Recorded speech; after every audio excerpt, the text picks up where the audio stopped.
kasaysayan, kababalaghan at iba pa ating tuklasin dito sa Historiador.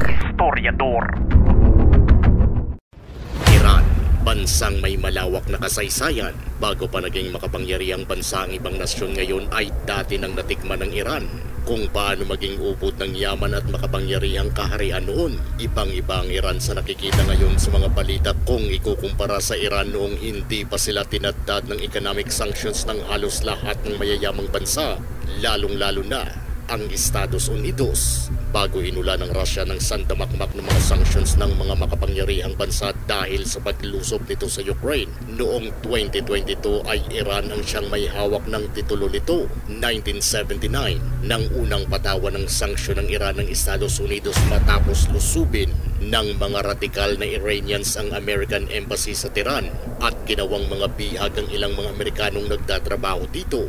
Simula nun ay sunod-sunod pa ang mga sanctions na ipinataw ng Estados Unidos sa Iran, lalo na nang napag-alaman noong 2006 na may ginagawang uranium enrichment ng Iran, bagay na kinakakatakutan ng mga katabi nitong bansa lalo na ng Israel dahil sa paniniwala nilang gustong gumawa ng nuclear bomb ang Iran. Makailang beses na ring naglabas ng banta ang Iran noon na kanilang pupurahin sa mapa ang Israel. Rason para gustong pigilan kaagad ng United Nations na magpatuloy ang uranium enrichment ng Iran. May plano na rin noon ng Israel na magsagawa ng preemptive strike sa mga pasilidad ng Iran na pinaniniwalaan nilang doon ginagawa ang pagproseso ng uranium enrichment. Pero pinipigilan lang ito ng Estados Unidos para hindi lumalang sitwasyon at siguradong magkakagyera sakaling ituloy ng Israel ang isang preemptive strike. 2015 nang magkaroon ng professional agreement ang Iran at Estados Unidos na maglalagay ng limit ang Iran para sa kanilang nuclear program. 2016 nang tanggalin ng United Nations ang ilang sanctions ng Iran dahil sa kanilang napagkasunduan.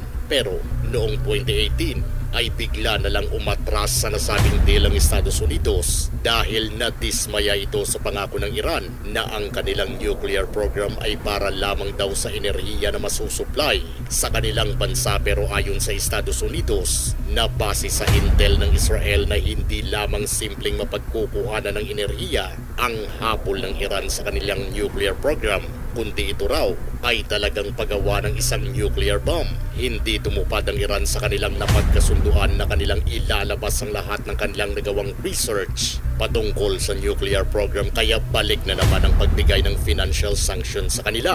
Habang lumilipas sa mga araw ay hindi mapakali ang Israel sa patuloy na pagtakbo ng nuclear program ng Iran. Alam nila na hanggat hindi natutuldukan ito ay darating ang panahon na tuloy nang makakabuo ng nuclear bomb ang Iran na maaaring gamitin laban sa kanila. Kung Israel lang ang masusunod ay gagamitin na nito ang kanilang lakas militar para tuluyan ng tapusin ang ambisyon ng Iran.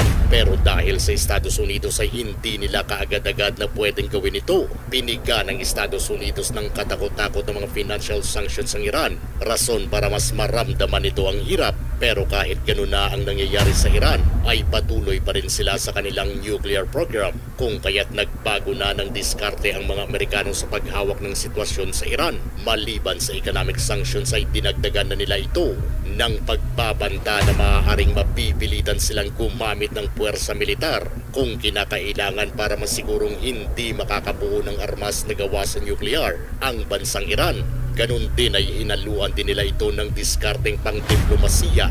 Nakahanda ang Estados Unidos at iba pang bansa na miyembro ng United Nations na ibigay ang anumang hiling ng Iran kapalit ng pag-abandona ng kanilang pangarap na makabuo ng armas nuklear.